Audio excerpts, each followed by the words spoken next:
Mic's going up. 5, 4, 3, 2.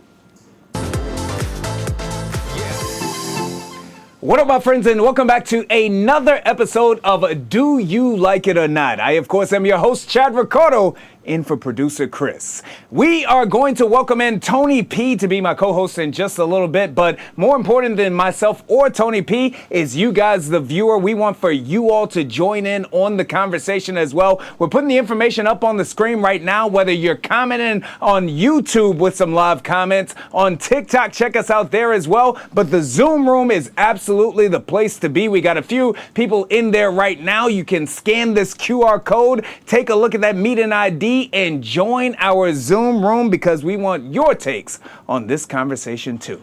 All right, on today's show, we are going to talk about a lot of things from online dating, moving back to in person. We're going to talk about the death of the music video as that heads to your phone. But first, we're going to start with today being a special day, that of course being January the 6th. Now, on January the 6th, this is a special day in American holiday life. The 6th isn't just a random Tuesday. It's the National Take Down Your Christmas Tree Day. And it also coincides with the Feast of the Epiphany, or Three Kings Day. According to tradition, this marks the official end of the 12 days of Christmas, meaning the festive season is technically, legally, and most importantly, spiritually over. So, to all of my people at home and in the Zoom room, waiting until January the 6th to take down your Christmas tree, do you like it or not? We got Christina and Eddie. All right, guys, come on in here. Eddie, I want you to know, I was trying to tell Christina to get a tattoo of your name. She wasn't buying it, so you tell me your take on when to take down the Christmas tree. Whenever she wants to. I'm a Grinch, so it's up to her. She's a Christmas person. I'm the Grinch, so when she wants it down, I'll take it down. It's still up, Chad, but we have 3 Christmas trees. I'm a Christmas fanatic in the house, so I haven't taken them down yet, but we will. We've just been busy. But normally, I'll usually take it down around New Year's Day. Yeah. Okay. All right. So this year, Tony, as Tony P is welcomed into the show. Sorry, I just snuck in there a little bit. Like Tony P. Sliding in. Anytime you come into the room, it's a very good thing. What about yourself? I'm like an Christmas amoeba. No, so I'll tell you. So I did it last year till June. I'm very embarrassed good. about that. I kept it up for all the holidays and even the summer. But I think this year will be the end of January. I have to get a little bit, at least have some standards. So you're going well beyond January the 6th, all the way to the end of... Yes. Look. I mean, it's like, first of all, like, you look at it, it's the Epiphany, that's a big thing, and I think tomorrow's like the true end of it. So I see that argument, especially with the religious side. But when it comes to, I want the season to really last. January is a tough month for people. Getting back to work, everybody's circling back, which is not exactly the most fun. And I just think if you can add some more joy and keep the magic going, Right. So Tony is into keeping up the Christmas tree damn near all year long. Was Melissa getting in on the... Oh, no. We've got Roger. Roger Chaos. Do it, baby. DJ Ooh, I love MC extraordinaire. Roger, when do you keep your tree up until? I'm going to be honest, Chad. It's basically until I start looking at that electric bill, and I'm like, you know what? Let's go ahead and shave a couple cents off. Honestly, I think by the second weekend of January, that tree needs to be gone. Second weekend in, it's not Christmas anymore. You're getting ready for Valentine's Day. I'm actually surprised because everyone's answer is kind of pushing it to the limit. We had this conversation on a show last week, Tony, and people were talking about December 26th, the tree coming down. January the 1st at the absolute latest of it coming down. Melissa, what do you say? Hell no. I don't put no tree up. I don't put no decorations, no lights, no nothing. Wow.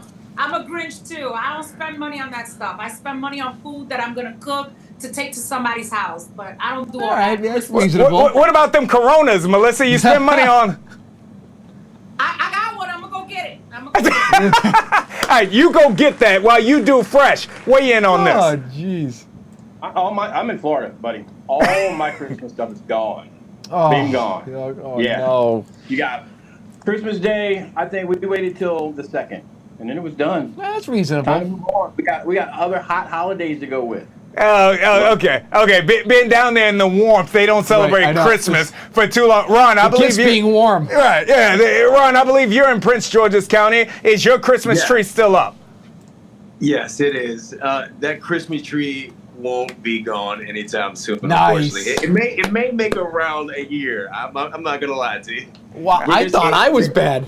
Jeez. It is a fake tree. Mine is too. Yes. We could have that thing wilting. The fake trees allow for this to stay around a little longer. Don't got to worry about the tree drying out, potentially catching on fire. Allison.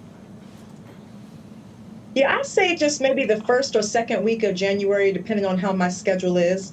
Because I don't put it up until December 1st. I want to enjoy it, at least for 31 days at least. So, yeah, first or second week of January. All right, good. We've got a lot of people who are in the Christmas spirit, Tony. I can't love stand it. these Instagram posts who are like, I take them down the minute it's That's over. what I'm The saying, 25th. bro. It's like, Yeah. come on. Like, what are you trying to prove? Yeah, It's well, like, keep it up for a little bit. Because, again, the holiday season is a lot of chaos. Sure. Those last 2 weeks, we're fighting to get gifts. We're trying to figure it all out. Where are we going to go? The food.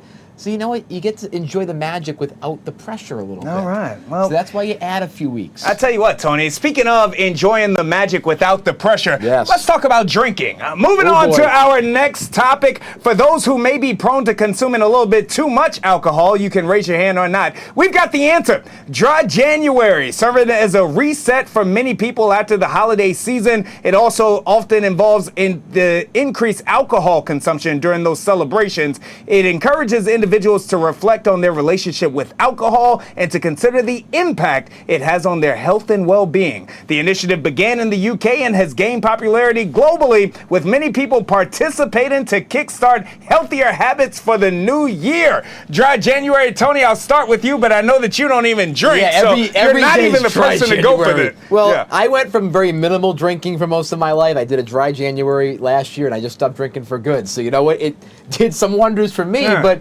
again, that's like not a big drop for me. Gotcha. I just think alcohol, again, it's fine in moderation. Yeah. The health benefits are really not there. Even if you drink wine and things like that, just do it in moderation. I just don't like what it does to me or how it makes me feel.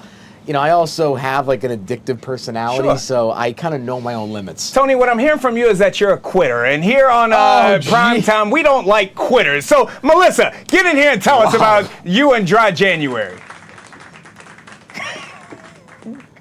Man, listen, There we go. Absolutely not. Listen, people be talking all this smack about how they don't drink the whole month of January and all this stuff. I lost a lot of weight. I used to drink every single forsaken day. Now I may have a beer or two, maybe 2 days a week. Right. However, drinking in moderation is okay, but don't believe all these people that they tell you that they have a dry January, because you don't know what they do when they behind closed doors. So don't believe them. No, listen, and look, I believe that for people, Tony, individuals such as yourself who don't partake, I would say that you don't know what you're missing out on, but I don't want to go that far. But I do believe that if you want to make lifestyle changes for what's better for you and what's best for you in life, I'm in favor of that. Just don't wait till January to do it, bro. Do it when the movement first. That's a great point. Yeah, Roger. And don't impose it either. Well, I mean, you're going 2 for 2. I'm not much of a drinker anymore. I mean, I used to be back in the day, but I mean, let's be honest. Drink is just like when people say they're going to start hitting the gym.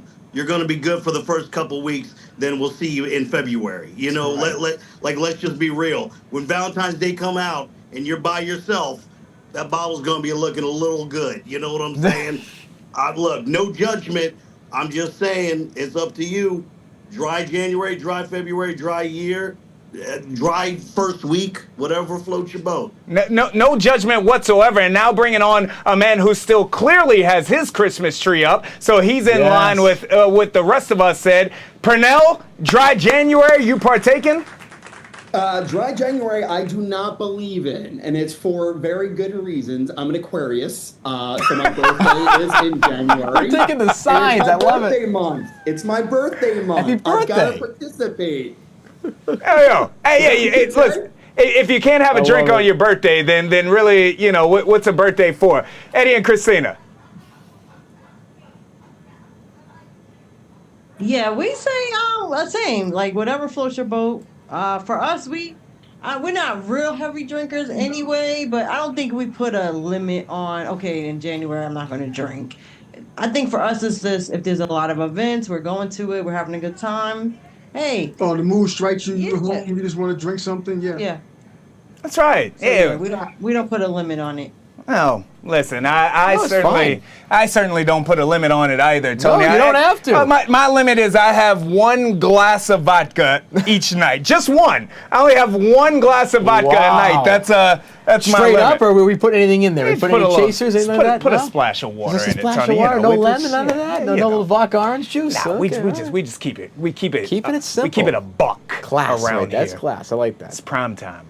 All right, it's an end of an era, ladies and gentlemen. The music video, a staple of all of our younger lives, is now coming to an end. MTV has effectively stopped playing music videos, and that was as of December 31st, 2025. MTV's 24-hour music channels have shut down, marking the end of an era to the music video. While the main MTV network will continue to air reality shows and pop culture programs, the dedicated music-only channels no longer exist. So, Tony P., I know that you fantasize about being a child of the 80s. You weren't really around when the music video was a big thing. Do you like the music video on television being gone? I don't, because you know what? Music videos are a kind of a culture. It sets the tone for a lot of these songs. And they can be like, Last Christmas, they did a whole documentary on that music video. Yeah. It can be really emotionally moving. I think there are ways to do shows about this. Of course, we had TRL years ago. Yeah. That was a great music-driven show. I came around at the tail end of Carson Daly's run with that. But I still like to watch the reruns. It's a great show. It brings community together. You get to talk about music.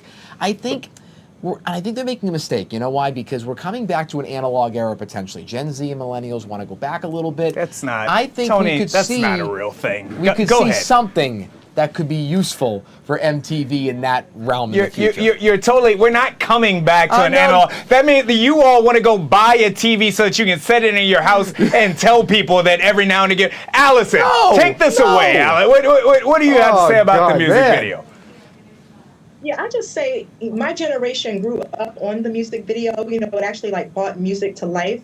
And another thing it does, it tells the story from the mindset of the artist as well. Yes. Because you might think a song means something specific, but once you see that video, it tells more of a story. So to me, it's something that we need, and it actually would make you be more interested in listening to what more the artist has to offer. Exactly. What's your favorite music video of all time, Allison? It has to be probably Thriller, the back in the day. Good choice. Can't get any better than that. Good choice. Good choice. Purnell, join the conversation. Your favorite music video of all time? My favorite music video, I'm going to have to concur. It's got to be Thriller. It started Thriller, Michael Jackson, and I can agree about the music video. It was a big part of my childhood and a big part of who I am today. So Thriller, it starts there. You're going to start with MTV. You got to end with Thriller. Yeah, and we bring up we bring up TRL, right? Yes. There was, I don't know if I'm sitting right here if it's not for TRL, if it's not for 106 in Park, as I'm a bit older than you, Tony, so I'm 19, 20 years old, and I'm like, that's what I want to do with my life, is be a VJ, video jockey. That's what it was called. Yeah. Christina and Eddie, the end of an era here. Yeah, I mean, for us, we think it's a bad idea. We don't like this because videos are also marketing tools for the artist, for the song, for the album. It's important. If they get rid of it, I would say maybe you switch it to YouTube, maybe you switch it to social media, but don't get rid of it entirely from MTV. Maybe they just need to switch the medium, meet the viewers where they are. So I think they just have to rethink this. Don't get rid of videos completely, but just maybe the screen that you're looking at it on. I mean, I haven't seen a video in so long. It doesn't bother me. No, on air. Look, I like it. My favorite video, project was Lemonade, Beyonce. Ooh, that's good. That was a really good one. Come on. I mean, that's storytelling right there. You need that. How about Bad? How about MJ's Bad, which was directed by Marty Scorsese? Look at that. So and you get underneath the train station. I love Thriller, but I think he was a little more creative with Bad. That was an awesome Purple Rain, of course. Purple Rain. And when you look at, I think, going back a little bit, right? I think people want more storytelling. So I think MTV could leverage more digital assets to keep, like, maybe it's a TRL type show coming back or something like that, because you're ending a pipeline that created Carson Daly, Ryan Seacrest, and others. So I think that you're on to something. And Christina, I think that you mentioned this as well. Ron, I know that you have a teenage daughter. The music video itself is not gone. The music video is just right here in your phone. True. So whereas Vertical. previously we had to wait to come home to watch that music video at 4:30, 5 o'clock in front of a television, the videos are still getting played right here in their phone. So Ron, it's not actually dead, right? It's not actually dead, no. It's more convenience for this new day and age, which I can appreciate more because you still have your creativity that can instantly hit you in your hands. I do like the nostalgia of having to watch it on the TV, flipping the channels hand-wise, and be able to watch it coming in at a certain time. Those are the moments we build up. But for these younger kids in this generation, I think it's perfect for them to get this information, get the culture, and get what they want within seconds to move on. Unfortunately, that's just kind of how the world would work. It's fast, but I believe it's structured to still cater to the younger crowd. But the nostalgia of just having that Fox TV antenna. The rabbit ears. No, I love it. I love it. And, Tony, I think that you might be on to something. We might look into that. That is the digital platform of the whole music video scene. And just you could do a show like a TRL again. You could also do it with different influencers to bring them on, or do music facts. Like, people love to learn new stuff. Go down rabbit holes, folks. That's fun. No, I love it. All right. From music videos to a man who used to star in them, that is, of course, one Sean Puff Daddy Combs. Sean Combs' children, Christian and Justin Combs, sons of the imprisoned rap mogul Sean Diddy Combs, announced that they will release their own documentary series sharing their side of the story after their father's hip-hop rival, Curtis 50 Cent Jackson, released his Netflix docuseries on Combs, in which he criticized from behind the bars. So guys, I'm coming to you now. The idea of Christian and Justin releasing their own docuseries, telling their side of the story. Do we like it or not? Christina and Eddie. I think me and Eddie are split on this. I like it. I wanna see their side of it. Let's see it. Yeah, I'll watch it. There's too many documentaries now, man. It's like the third or fourth one. We already know what he didn't do. He's a good father at times. He's not. I don't need to know everything else, man. I'm done. Okay. I'll watch it. All right. I'll watch it. I think I'm gonna watch it fresh. Get in there. Look, I haven't watched this one, and because I'm older than most of y'all. I don't want to taint how I grew up. That was an era of music. Right. It was something that already happened. I don't want to see all the bad. Yes, he's bad. That's cool. Y'all keep it over there. I don't need another documentary to tell me to battle that. It's information we don't need, and especially as African American people, we don't need that. We don't need all that negativity in our life. I tell you what, bro, and we're streaming right now, so we can have this conversation. Yes. I agree with you. Being someone who was born in 1981, whether he's a bad man or not, Sean Puff Daddy Combs, P. Diddy, you can have P. Diddy with whatever P. Diddy did, but Puff Daddy was a part of the culture. He was a part of my life. He was a part of positive influence. Sean Puff Daddy Combs showed me before anyone else did that as a black man that you could grow up and to own your own business and to be a millionaire and to rival becoming a billionaire. So there's a part of his life, although I do not condone many of the other parts of his life, there's a part of his life that I like to hold sacred to me. I can separate the music, Tony, from the man. Oh, absolutely. I mean, I think, like, whether it be a lot of these type of cases, I think there's a racial undertone in the media culture that wants to exploit these type of stories. I'm just being honest. I think, like, there's an exploitation thing, whether it be the O.J. Simpson case, we go all the way back to that, and that whole train wreck. It's blaxploitation is the phrase, and I think that's where we're headed with this. Okay, we know what he did. Puff Daddy music, I listened to it as well when I was a kid. I love his music. I don't like what he did. He's being held accountable in a court of law, judge and jury. I know what happened. I don't need to be again, we're not exposing anything new here. Correct. we're re-injuring victims potentially and survivors, and we're kind of again playing into blaxploitation. I hate to again, it's very true. Like I think people, we're going to see this happen, and it's just, it's not sports. Someone's life, and there's a culture with it that needs to be respected. So a lot of lives, lives that are involved across the board. Melissa, your thoughts? I'm gonna have to agree with Fresh. It's the same thing like with R. Kelly. My first child was conceived out of the first R. Kelly album. So I can listen to that and still act like, hey, this is what I grew up with. I don't agree. Oh, yikes.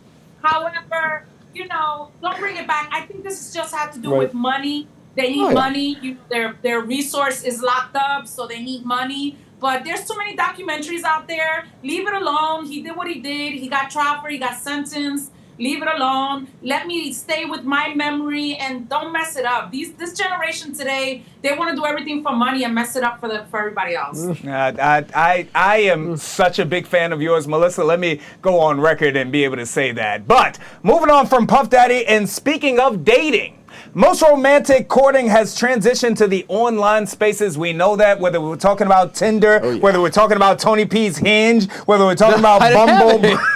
But this year, mindful dating is no longer a niche, it's a full-blown movement. Singles are craving slower, more meaningful experiences that prioritize quality over quantity. Gone, Tony P, are the days of endlessly swiping. The new dating approach is all about intention, vulnerability, and mutual growth. Mindful dating is a response to digital fatigue and emotional burnout. So Tony P, I know that, I don't know if we say this live on television, but I know that you have a special significant other back at the house. I do. Swiping or mindful dating? Mindful dating, I love it. I really don't always love the word mindfulness. I think it's very overused. It's just I call it weaponized therapy speak. Yes. However, I think it's good to get off the phones. Sure. So if we can detox from those a little bit, have different processes, maybe have dating coaches or a matchmaker. There's things like that have AI that can help with that now that makes it mindful as well, to kind of blend both worlds. Let's get off the swiping. It's become a social media app. It's gamified. You pay for boosts. You pay for extra swipes. Got it. Let's be done with that. Let's connect in person. Wait, Let's you encourage gotta people. pay for extra swipes now? now? I remember when I was doing Bumble, gracious. You gotta pay for that. And you know what? And all these apps, their stock prices are dropping like a rock. So you know what? Let's end this era. Let's get back to, let's have apps that facilitate connection, not texting and just screwing around. I'm a happily married man. I haven't been on one of these apps for about 10 years, so I didn't know that you had to pay for it. Now, Allison, your thoughts? Are you sure you want to ask me? Because I'm going to be honest with you. Woo! Come on now. I want to hear it.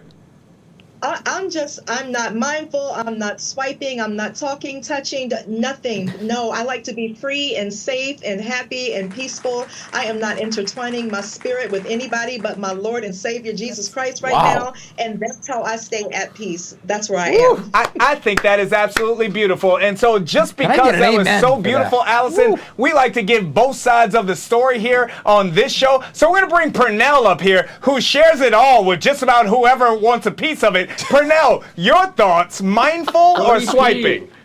Tony P and Allison, I could not disagree with you anymore. I am a bachelor, almost 40, divorced, and I do use the apps, but my intentions at this period of time in my life are not to do all the things that we just talked about. Well, everything you guys just said for the past 30 seconds, not my intention. Okay. I'm in a phase. And I'm using these tools and these resources as a phase. So mindful dating, no, it's not happening right now. And it's very forward and very front about it. I love the honesty. I'm very good at dating.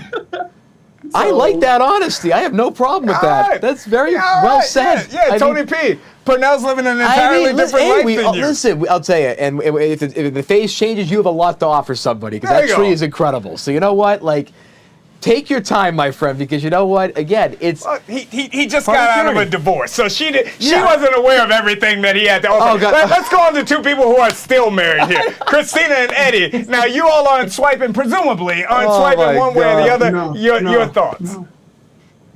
Yeah, I think I like this mindful dating. We on our radio show we actually did a topic on this, and it was about millennials and younger generations not knowing how to date in real life because they've been on these dating apps, and so they want to now. This is a funny thing, but they need to now learn how to date IRL. And so I think that's the shift. The shift is going back to how me and Eddie met. We met in high school, and she asked me out. I asked him out, and in real life, and we've been married for 25 years. So yeah, I think it's going back to the real, going back to the essence of how we should be meeting each other in real life. I love it. Eddie, she asked you out, and she's been in charge ever since, brother. That is the key to a long-term marriage there. Yes, sir. Yes, sir. You got it. All right, Roger. Our marriage is 51-49, and I know I got the 49. I'm happy with it. It's all right. Hey, that's good for you, brother. I think I got about 33%. So you know what I'm saying. So I give you credit. Roger Martin, you've been known to not be able to stay in a relationship. Oh God. Wow. Good thing I have you on speakerphone. Man, catching strays tonight. But no, I mean, I'm essentially married. We've been together for years now, and I got lucky where I didn't have to download all these apps and figure it out. I just feel like the mental gymnastics of, oh, did I put the right picture up? Did I put enough in my bio? All this stuff that I'm hearing, I'm like, that sounds stressful. Just go outside, meet somebody at Barnes & Noble. At least they can read, or they're trying to read. You get credit for trying. But I'm just like, what happened to just engaging somebody like face to face? Nowadays with AI, you don't know who you're talking to. You have a picture that you think is them and hope it's not AI generated. Count the fingers. It could be fake. I'm just saying. I agree, bro. I agree. And Roger, you might want to hang on for this one because we're going to go from dating to pregnancy because this is something else that I know that you know a ton about. That's Tony, pregnancy is hard, or so we've been told as men, but I am told that AI robots could have a child for you. Kaiwa Technology is developing the world's first humanoid robot equipped with an artificial womb, aiming for a 2026 launch to provide an alternative to human gestation. The humanoid robot presented by Kaiwa Technology by the 2025 World Robot Conference in Beijing is designed, Tony, to replicate the entire gestation process from conception to delivery. It features an artificial womb embedded in the abdomen of the robot, which allows a fetus to develop in an artificial amniotic fluid with receiving nutrients through a hose mimicking the function of a placenta. Wow. We only have 2 minutes left on this. Melissa, do you like the idea of an AI robot giving birth for you? Hell no. Oh my, what's wrong with people? God's creation should not be mimicked. I'm sorry. As a mother who's birthed children, I would never approve of this. I would never even want to be a part of it. Why would you want to have a robot have your child? The complex. So many things can go wrong, and then you're gonna use a human egg or whatever embryos to develop this, and then what happens when you lose it? Oh, it's just a specimen. Don't worry about it. This is absolutely outrageous. I do not approve of this. Hell no, no. Ron, it looks like you're agreeing. Get in there. Yes, I completely agree. I think that is. I think we mix our DNA and then we start to mix the science of technology and AI. I think that's when we have to draw the line. We have to make sure that we're not only just being able to have healthy babies, but we're doing it the correct way. And I understand that there's trial, but there's also error within that. So I'm not sure if I'm willing to bet my eggs on AI just yet. That's good. That's a very well good played. one. Listen, Allison, I think that kind of the counterpoint to this could be potentially the safety aspect of things. I mean, we look at all of the mortality when it comes to childbirth. We look at all of the things that could go wrong. I believe that this technology is attempting to eliminate those things. Your thoughts? Yeah, first I agree with what everyone has said so far, but then I'm wondering what was the purpose of this? Like, could it be that maybe someone had a miscarriage and would like to see the whole process or feel closer to it for psychological reasons, or would that make the person worse? Like, those are things that I think about. But again, when I first heard the story, that sounds very odd and strange and out of control to me. Yeah, I mean, I would think put more AI effort into the IVF process for couples that may not be able to have, a baby through these more traditional methods, or improve the surrogacy process for couples potentially as well. Make that easier and more affordable and effective. You don't need to keep adding kind of more techie things as time goes on. I think you want to improve the things that currently work that help couples that may be struggling with it.